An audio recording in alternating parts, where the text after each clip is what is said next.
Hi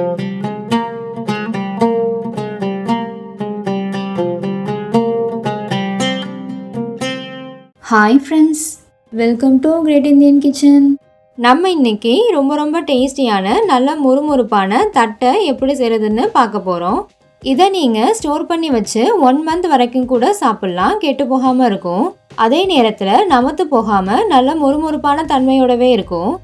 evening டைமில் tea கூட வச்சு சாப்பிட்றதுக்கு பக்காவான ஸ்நாக்காக இருக்கும். ஸோ கண்டிப்பாக வீட்டில் ட்ரை பண்ணி பாருங்கள். இப்போ வாங்க இதை எப்படி செய்கிறதுன்னு பார்க்கலாம். ஃபஸ்ட்டு ஒரு மிக்ஸி ஜாரில் 6 பல்லு பூண்டு சேர்த்துக்கோங்க. அதில் 2-3 பல்லு பூண்டோட தோலை மட்டும் உரிக்காமல் சேர்த்துக்கோங்க. கூடவே 7-8 வரமிளகாய். உங்கள் காரத்துக்கு ஏற்ற மாதிரி வரமிளகாவோட அளவை நீங்கள் கூட குறைச்சி சேர்த்துக்கலாம். இது கூடவே 1 டீஸ்பூன் சீரகம், 2 கொத்து கருவேப்பிலை சேர்த்துட்டு எந்த அளவு முடியுமோ அந்த அளவுக்கு அரைச்சி எடுத்துக்கோங்க. இந்த அளவு குறப்பாக தான் அரையும். இது ஒரு உரமாக இருக்கட்டும். அடுத்ததாக நான் பருப்பு ஊற வச்சுருக்கேன்.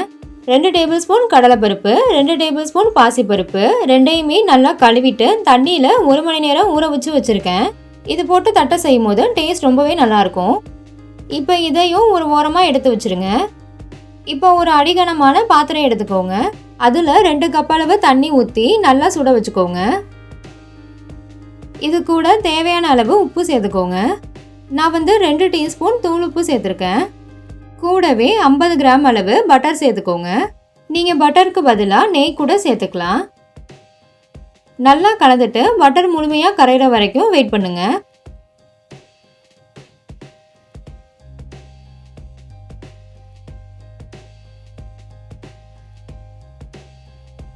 இப்போ பட்டர் கரைஞ்சிட்டு தண்ணி நல்லா கொதிச்சுட்டு இருக்கு. இந்த ஸ்டேஜில் ஸ்டவ் ஆஃப் பண்ணிவிட்டு நம்ம அரிசி மாவை சேர்த்துடலாம். நான் இன்னைக்கு 1/2 கிலோ அளவு அரிசி மாவு எடுத்திருக்கேன். இந்த மாதிரி அரிசி மாவு சேர்த்துக்கிட்டே கரண்டி வச்சு நல்லா கலந்து விட்டுக்கோங்க.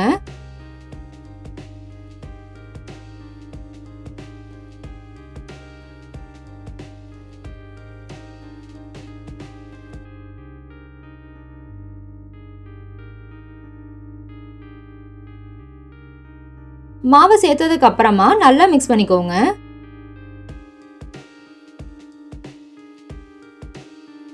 நீங்கள் மாவு பிசையும் போது தண்ணி எக்ஸ்ட்ரா தேவைப்பட்டுச்சுன்னா சுடு தண்ணி ஊற்றி பிசைஞ்சுக்கலாம். பச்சை தண்ணி ஊற்றக்கூடாது.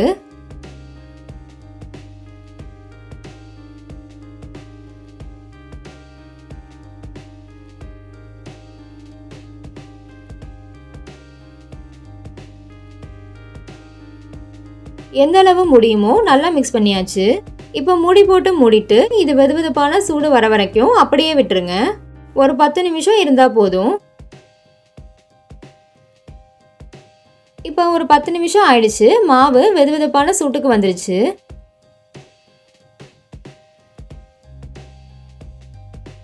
இப்போ இது கூட நம்ம ஏற்கனவே ஊற வச்சிருந்த பருப்பை தண்ணியை வடிச்சிட்டு சேர்த்துக்கோங்க. கடலைப்பருப்பு அதுக்கப்புறமா பாசிப்பருப்பு ரெண்டையுமே சேர்த்துக்கோங்க.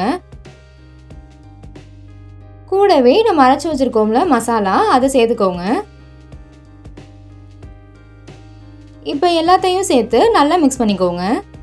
நான் ஏற்கனவே சொன்ன மாதிரி உங்களுக்கு தண்ணி தேவைப்பட்டுச்சுன்னா பிசையும் போது சுடு தண்ணி சேர்த்து நீங்கள் பிசைஞ்சுக்கலாம். ஏன்னா ஒவ்வொரு அரிசி மாவை பொறுத்து தண்ணியோட அளவு மாறுபடும். அதனால ஸ்டார்டிங்கில் தண்ணி கம்மியாக தான் சேர்த்து பிசைஞ்சுக்கணும்.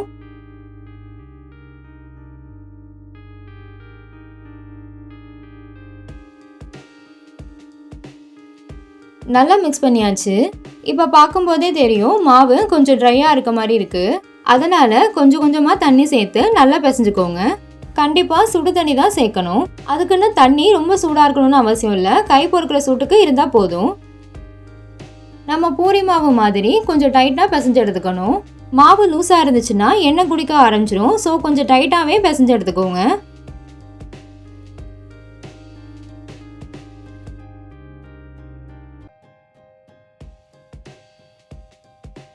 இப்போ பாருங்க மாவு நல்லா பிசைஞ்சாச்சு. இந்த அளவு டைட்டாக இருந்தால் போதும். இது கரெக்டான கன்சிஸ்டன்சி. இப்போ நம்ம தட்டை செய்ய ஆரம்பிச்சிடலாம். அதுக்கு கொஞ்சமாக மாவு எடுத்து ஒரு பால் மாதிரி உருட்டிக்கோங்க. பாருங்க இந்த மாதிரி. உங்களுக்கு தட்டை எந்த சைஸ்க்கு வேணுமோ அதுக்கு ஏற்ற மாதிரி மாவு எடுத்து உருண்டை பிடிச்சிக்கலாம். இப்போ இந்த மாதிரி பட்டர் ஷீட்டில் கொஞ்சமாக எண்ணெய் அப்ளை பண்ணிக்கோங்க. அதுக்கப்புறமா நம்ம எடுத்து வச்சுருக்க உருண்டையை இதில் வச்சுருங்க. வச்சுட்டு இதுக்கு மேலேயும் ஒரு பட்டர் ஷீட் வச்சுக்கோங்க. இப்போ ஒரு ஃப்ளாட்டான பாத்திரம் வச்சு இந்த மாதிரி ப்ரெஸ் பண்ணிக்கோங்க. ரொம்ப குண்டாக வைக்காதீங்க, கொஞ்சம் மெலிசாக இருக்கணும். அப்போ தான் தட்டை வந்து நல்லா கிறிஸ்பியாக நமக்கு கிடைக்கும். அவ்வளோதான், தட்டை ஷேப்க்கு நம்ம ரெடி பண்ணியாச்சு. இப்போ இதை வெளியில் எடுத்துட்டு நம்ம எண்ணெயில் போட்டு பொரிச்சு எடுக்கலாம். இதே போல் மீதி இருக்க எல்லா மாவுலையும் தட்டைகள் செஞ்சு வச்சுட்டு அதுக்கப்புறமா நம்ம பொரிக்கிறதுக்கு ஸ்டார்ட் பண்ணலாம். பிளேட்டில் வைக்கிறதுக்கு முன்னாடி அந்த பிளேட்டில் கொஞ்சமாக எண்ணெய் அப்ளை பண்ணிவிட்டு அதுக்கப்புறமா தட்டைகளை வச்சுக்கோங்க. இப்போ எண்ணெயை ஹை ஃப்ளேமில் வச்சு நல்லா சூடு பண்ணிக்கோங்க. அதுக்கப்புறமா மீடியம் ஃப்ளேமில் வச்சுட்டு இது போல் தட்டைகளை ஒன்று ஒன்றா உள்ளே சேர்த்துருங்க.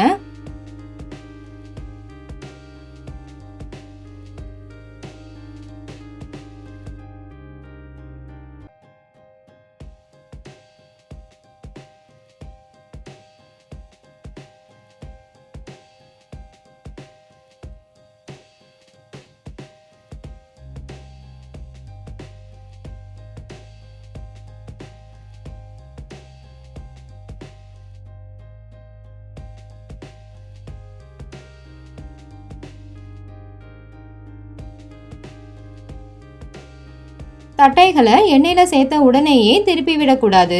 ஒரு நிமிஷத்துக்கு அப்படியே விட்டுட்டு அதுக்கப்புறமா நம்ம இன்னொரு சைடு திருப்பி விட்டுக்கலாம்.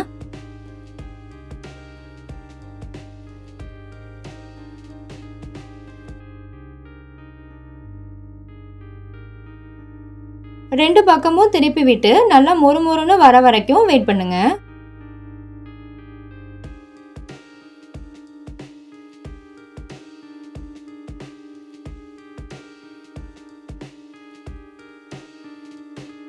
இப்போ பாருங்க, எண்ணெயோட சலசலப்பு அடங்கிட்டு நல்லா மொறுமொறுன்னு வந்திருக்கு. இந்த ஸ்டேஜில் இதை நம்ம வெளியில் எடுத்துடலாம். அவ்வளோதான், ரொம்ப ரொம்ப டேஸ்டியான நல்ல முறுமுறுப்பான தட்டை சூப்பராக ரெடி ஆயிடுச்சு. இதே போல் மீதி இருக்க எல்லா தட்டைகளையும் போட்டு பொரிச்சு எடுத்துருங்க.